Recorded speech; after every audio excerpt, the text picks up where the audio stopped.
For years, many healthcare systems have overlooked people with disabilities. But now, that's changing.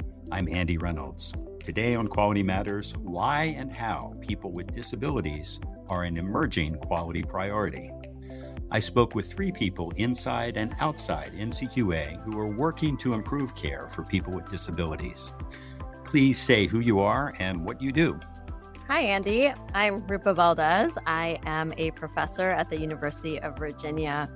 I have a background in systems engineering and public health. I do a lot of work related to people living with chronic health conditions and disabilities. And that's both professional interest, but also as somebody who identifies as chronically ill and disabled, it's personal to me. Hi, Rupa, and welcome. Next, I'll ask my NCQA colleagues to introduce themselves. Polina? Hi, I'm Polina Lissin. I work at NCQA in our health equity performance measures. I work on a variety of measures, includes social needs and disability. Thanks, Polina. Let's hear from another NCQA leader, Liz Ryder. Please say who you are and a little bit about your work.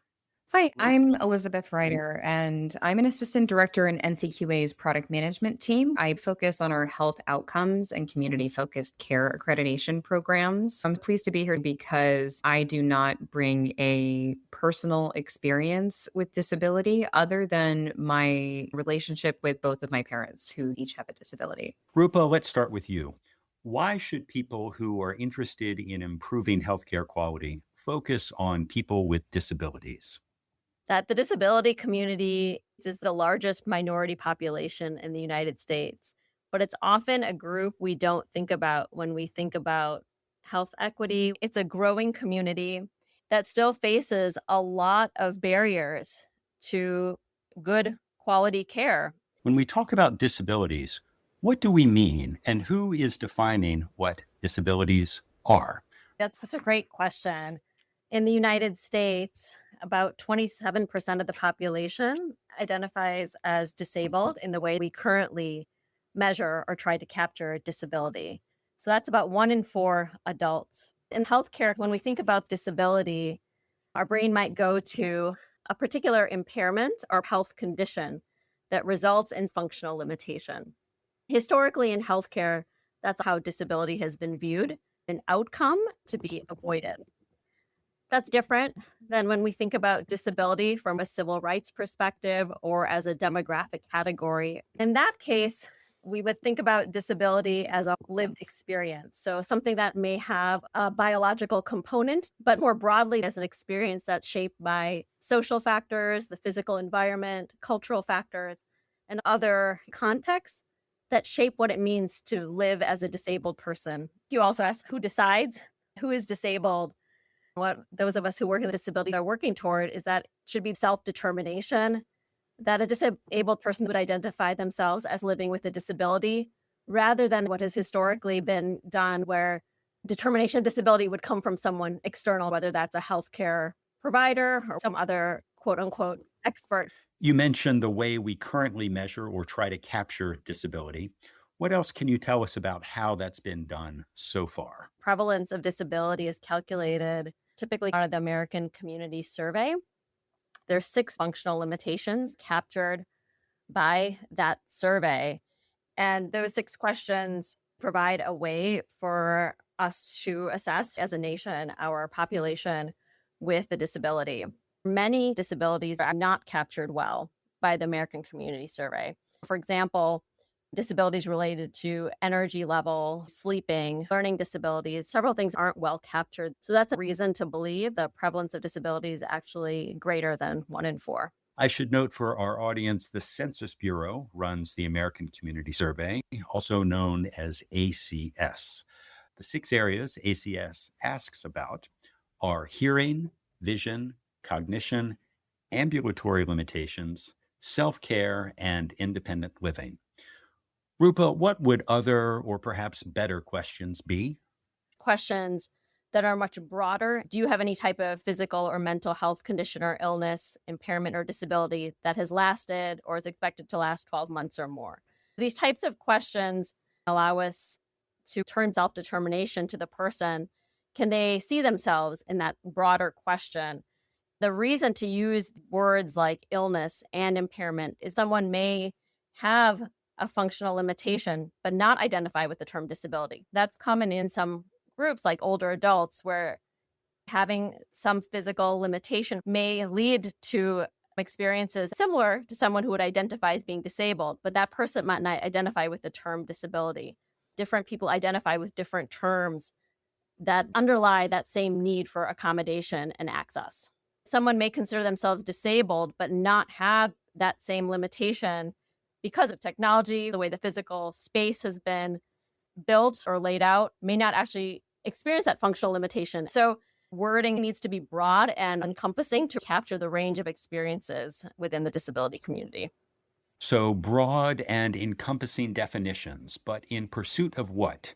In other words, what is the larger purpose that quality measurement should aspire to regarding people with disabilities?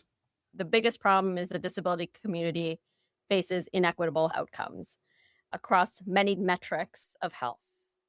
So at that 10,000-foot view, our goal is to improve health outcomes for disabled people. NCQA's role in this, I see, is significant because data we collect drives how we understand care processes and health outcomes. The systems engineer in me sees getting to equitable health outcomes requires equitable healthcare processes, and that in turn requires equitable structures within healthcare and across society. Being able to understand where inequities exist allows us to identify where to intervene and gives us a baseline point from which to start, whether that's addressing ableist beliefs within those who provide care, whether that is something like wheelchair access, which is often where our brain goes when we think about accommodation and disability. Also thinking about things like the lack of adjustable exam tables, a lack of accessible bathrooms, the lack of diagnostic equipment that's accessible. All of these things, when we have that data and that becomes part of our data infrastructure, that allows us to shape outcomes disabled people are experiencing. This may be the first time some in our audience have heard the term ableist belief. What is an ableist belief, and how do you know if you have one? Ableism refers to biases people hold about the needs of disabled people. These could be implicit or explicit beliefs, but in the end, they shape the care provided. This statistic used to illustrate what is meant by ableist belief is that only 57% of physicians strongly agreed they welcome people with disabilities into their practices. That same study reported that only 41% of physicians were very confident about their ability to provide the same quality of care to people with disabilities. Ableist beliefs then get encoded around our society.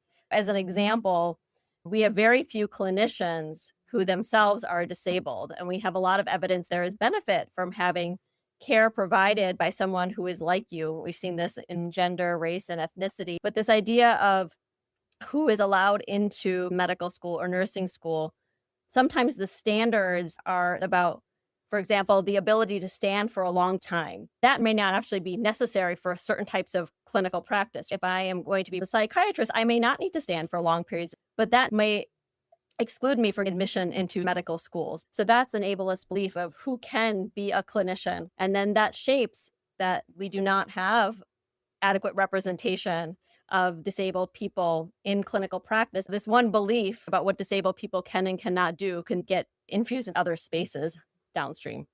That's quite a ripple effect. And wow, 57%, so barely better than a coin flip. 57% of physicians, what was it? Only 57% of physicians strongly agreed they welcome people with disabilities into their clinical practice.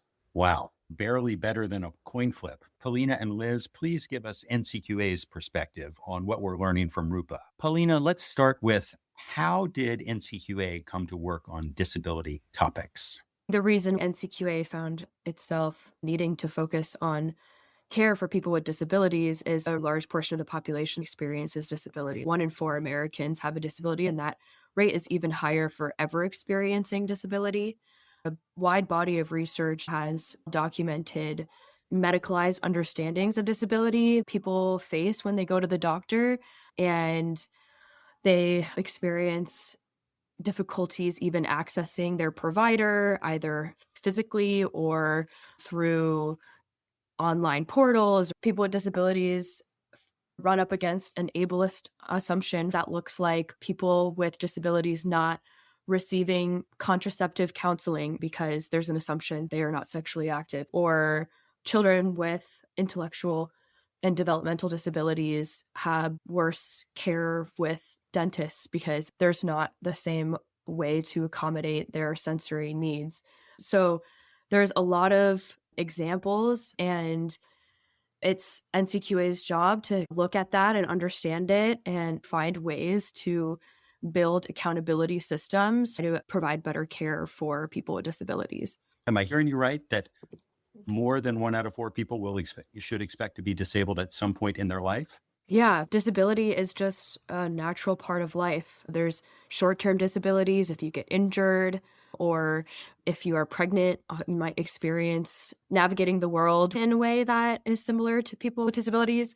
Or if you have a mental illness flare-up or just natural aging, disability will happen to the majority of us. Liz, would you like to add something? Yeah, I was just going to say there's a pervasive and wrong conflation of people with disabilities with a small group who experience either the most acute chronic health conditions or are pigeonholed by these 6 categories Rupa has been referring to, the American Community Survey. It drives this perception that any investment or effort or new features that would be beneficial to people with disabilities would only benefit a small number of people. And I think what we're all hitting on in different ways is the universe of people who experience barriers to care related to a disability, whether they identify as having difficulty functioning or as a person with a disability, is bigger than people think. If you're not part of that universe right now, you could be later, but for an injury, but for a health experience you haven't had yet, but for aging and how that can amplify a difficulty you didn't have or was minor earlier in your life. NCQA has both standards and measures related to care for people with disabilities. Liz, for listeners unfamiliar with NCQA's lingo, remind us, please, what's the difference between a standard and a measure? Standards and measures that NCQA is the steward for are closely related. Standards are things you would need to have in place to start collecting data to measure. Measures are the quantifiable way organizations show the impact and their progress on things described in the standards. The standards demonstrate organizations are adhering to the highest quality in the things they do, not just the outcome, but the things they do. So things like processes, showing your organization is collecting information, reporting on outcomes, identifying issues, and following up. Those are things that standards uniquely do, but in concert with measures. By the end of December 2025, NCQA will release standards for Health Outcomes Accreditation 2026 related to care for people with disabilities. Those new standards apply to Health Outcomes Accreditation surveys that begin July 1st, 2026. What's new there? What are the changes? There are 2 types of disability data in our Health Outcomes Accreditation. One is focused on what we've been speaking about with how would you define a disability status.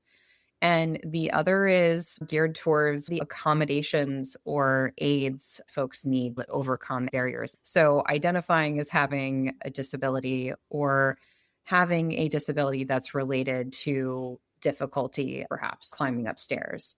Those things might be a barrier to care, or they may be unrelated. I might have what I need to overcome a disability with stairs. I might not consider myself as having difficulty anymore. But there is also this aspect of what are the actual things that people need. So what Rupa said earlier about it's time to have not just additional questions, but it's time to ask different questions. Where we landed with the standards in health outcomes accreditation was not just one or the other, but both. Do you have difficulty, but also do you identify as having a disability, independent of any concept of difficulty? To some degree, what you include in the scope of disability or what it means to meet expectations does differ on the use case. So we have many use cases. We cover with our programs and our measures. We provide a more inclusive and expansive definition than maybe some listeners are thinking about for their own operations. We are trying to cast a wider net. We are not trying to limit the number of people we are looking at. A broad definition makes sense in this setting. Thanks, Liz. Let's turn from standards to measures. Our listeners may be familiar with NCQA's stratification of HEDIS measures by race and ethnicity. Polina, how do measures related to disability relate to stratification by race and ethnicity? Our approach with disability and collecting disability as a demographic category is similar to NCQA's effort with race and ethnicity. The ACA mandated that health organizations collect demographic information. And so NCQA developed measures that are race and ethnicity, diversity of membership, and language diversity of membership, which have health plans collect race and ethnicity and language information and report those demographics and the completeness of the demographics that they have about their membership. We were tasked with trying to improve care for people with disabilities. We thought we were going to find a clinical guideline that adherence is poor, and we were going to be able to close that performance gap with a clinical quality measure. And that was not the case. We weren't able to develop a measure to help improve the care for people without disabilities because plans and organizations don't know who has a disability. There's no standardized or way of collecting that information yet.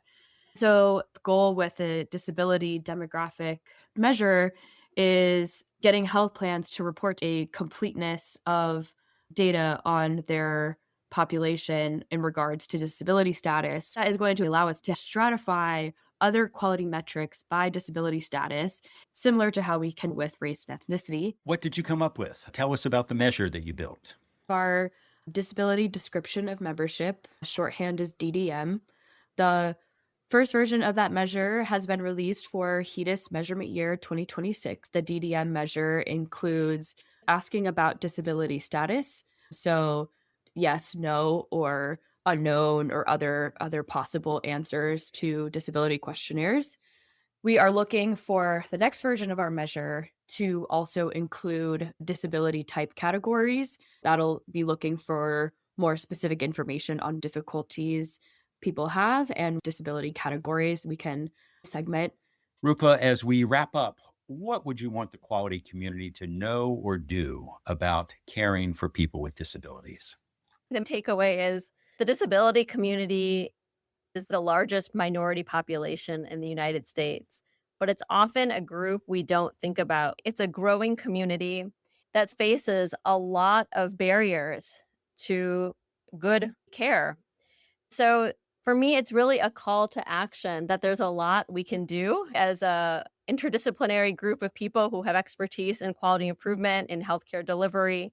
And as NCQA has demonstrated in working alongside the disability community to improve quality. One of the key phrases in our community is nothing about us without us. So anyone doing healthcare quality improvement, I'd really encourage you to go into your patient populations and work alongside the disability community to improve care. Polina and Liz, what else should people who care about quality know about assessing and improving care for people with disabilities? I just want to add here, a disability is not something that only a small sect of the population experiences, but also when we're thinking about accessibility, designing for people with disabilities actually makes life easier and better for everybody.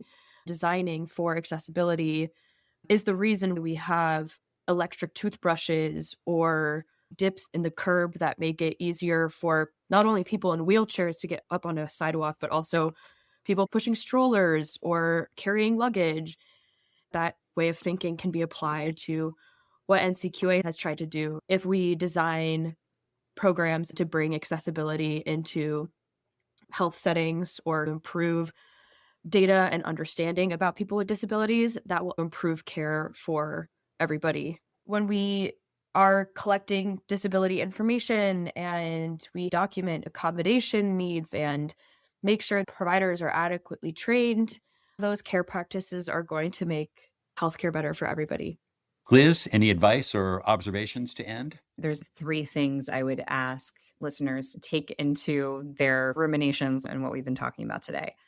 Number 1, think about the extent to which your organization, or maybe you personally, have an idea that there is a normal body or a mind on average. And anything a person who does not fit that box needs to understand or access or experience their healthcare or their health to the same extent the person in that normal box might feel. That is ableism. The thing is, when you think about it as normal and then anything else someone needs is extra, that's not patient-centered. And that really isn't an extra goal. It is important to get people what they need in the way that they need it for them to have their best health. And that's just as true for individuals with disabilities as it is for any other group. So I would encourage folks, don't think about it as something extra to make care accessible for people who have disabilities. Well, all we really need is making it easier to access care or use your telehealth platform, or to understand what that person is being told and how it applies to them. No one's asking for perfect. This is quality improvement. No one's saying it needs to be perfect at all. Your goal isn't compliance. Your goal is to make a service, a treatment, your app, or your patient portal easier for everyone to use. Your goal here, and really the ask for step 1, step 2, step 30, is improvement over time. And you can do that one thing at a time. I think that's a good place to end. Rupa Valdez of the University of Virginia, Liz Ryder and Polina Lissin of NCQA, thank you for joining us on Quality Matters. We appreciate your being here. Thank you very much for having me. It's been a pleasure. Thank you. Thanks for having us, Andy. Thank you for listening to Quality Matters. You can always learn more at ncqa.org, and be sure to subscribe to Quality Matters wherever you get your podcasts.